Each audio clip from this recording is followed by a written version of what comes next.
at the headquarters.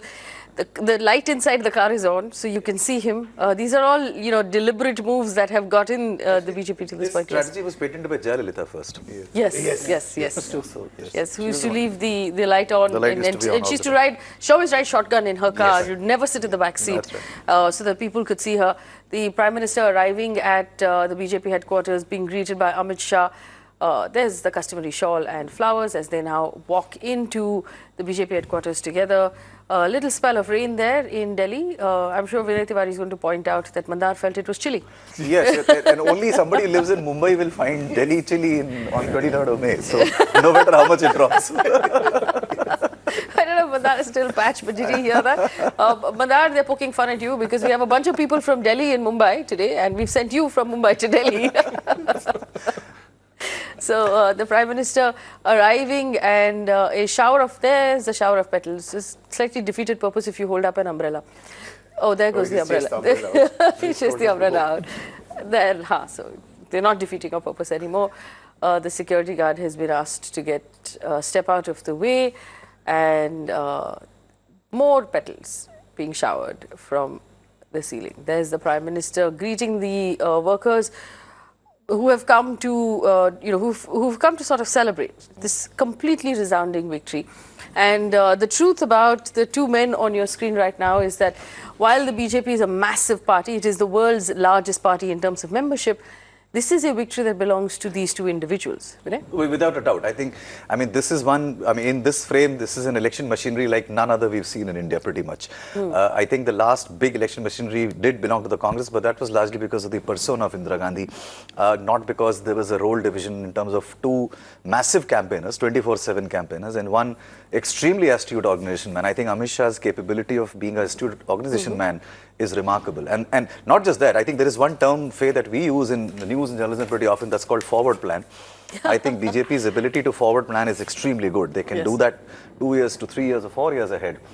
And then they relentlessly follow it till they achieve what they can. Today the fact that they have got 40% vote share in Bengal is a remarkable example of the forward plan that they've done in the 5 years. Right. And it's actually perfect timing at this point to have the conversation that I planned to have at 7 o'clock this evening, which is the Modi-Shah party machinery, this juggernaut really that they have formed together, where they've taken the process or the system of winning elections or contesting elections at all to a whole new level. And this is what we were talking about, the fact that Congress is just not able to keep up. And whether it's about how to handle the media, how to handle social media, how to handle party workers, booth level workers, pick your candidates, pick your chief ministers, all of this is being done by hand by Amit Shah and done well in advance. It's a completely new machine. Yeah, I think, and they don't call him a Chanakya for no reason, because he's got the strategies and the concept of the Sam, Dam, Dand, Bhed, whatever it takes to win the elections. Of course, that's something that he's known for and he's done in the past. Of course, there have been the 3 state elections which the BJP lost, but I think they did not sit down there and grieve about it. What they did was they learned their lessons, strategized, and moved ahead and made sure that the mistakes they made there were not repeated. And they more than made up for that in these elections. In fact, Mr. Man, I remember the day after those election results came out, the 3 states of Rajasthan, Chhattisgarh and Madhya Pradesh, we were having a conversation. Immediately after that, Amit Shah had a meeting. That's right. And he started, what the Congress says, give us some time to do introspection. He proved that you don't need time. Do it immediately. Get it out of the way immediately. His sort of post-mortem and fixing the problem began immediately. And we're seeing the results today. They swept those 3 states completely, almost as if the December state elections never happened. Never happened. Exactly. I think the big strength of these two gentlemen is that they are hands-on 24/7. There is not a day when they're not strategizing. There's not a day when they're not planning ahead. And I think they're also benefiting from the fact that the Congress very often is just introspecting and doing very little action. So, one is your own strength. The other is also the weakness of your opponent. So I think it's a combination of the two which has turned the BJP into this huge electoral machinery that almost seems unbeatable at the moment. And of course, in such a situation where they've had this thumping victory, we obviously are seeing the BJP as something like a flawless machinery.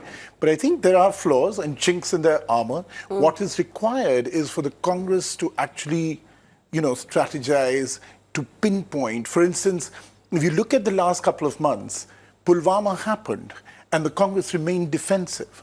Instead of looking at highlighting the security lapses that had happened, that had led to Pulwama, they, because of the nationalistic narrative that was sought to be created, they went on the back foot. And they didn't really try and capitalize and at least politically put the BJP on the mat for all the security lapses that had, that seemed to have happened and which led to Pulwama. Look, so to a certain extent, they're being helped by the Congress not being at 24/7. Inefficiency and Congress being too slow on the ball. I agree with Rajan. Of course, every party will have chinks. But I'll tell you why, on a comparative evaluation basis, I give them very high marks. Look, any party, or any government, if it can survive a massive blunder like a demonetization and come back to power with greater seats, you must be having a remarkable machinery to overcome. In any other part of the world, the government would have collapsed purely on that ground because it obviously had no real benefit. But they were able to create a narrative where it did impact them at all. In fact, they just come back stronger. That is one. The other thing that I wanted to say was, look, the biggest difference between BJP currently and the Congress is also another thing. In Congress, can you imagine a situation where in state after state, you handpick somebody, pluck somebody out of the hat and make him a chief minister, and there is absolutely zero dissidence. Yes. They have an iron hand grip on the party and they quell dissidence ruthlessly. And there is, in Rajasthan, for instance, I mean, you do have a problem of different factions. In Madhya Pradesh, you have a problem of factions, and they never seem to go away. In BJP, Mr. Khattar came out of nowhere and became Chief Minister of Haryana. They won 10 out of 10. He's won again. And he's quite surprising. Yes. But that's the beauty of victory, no? I still remember 10 years ago, Faye, when in 2009 the BJP lost the election. And I remember in my own state, in Rajasthan, there was all this dissidence about Vasundhara Raje and how she fought back Rajnath Singh, who was then the president of the BJP. And she sort of flouted his directive of stepping down as the leader of the opposition. So Rajan, I'm making a distinction between not BJP, I'm making a distinction between these two gentlemen and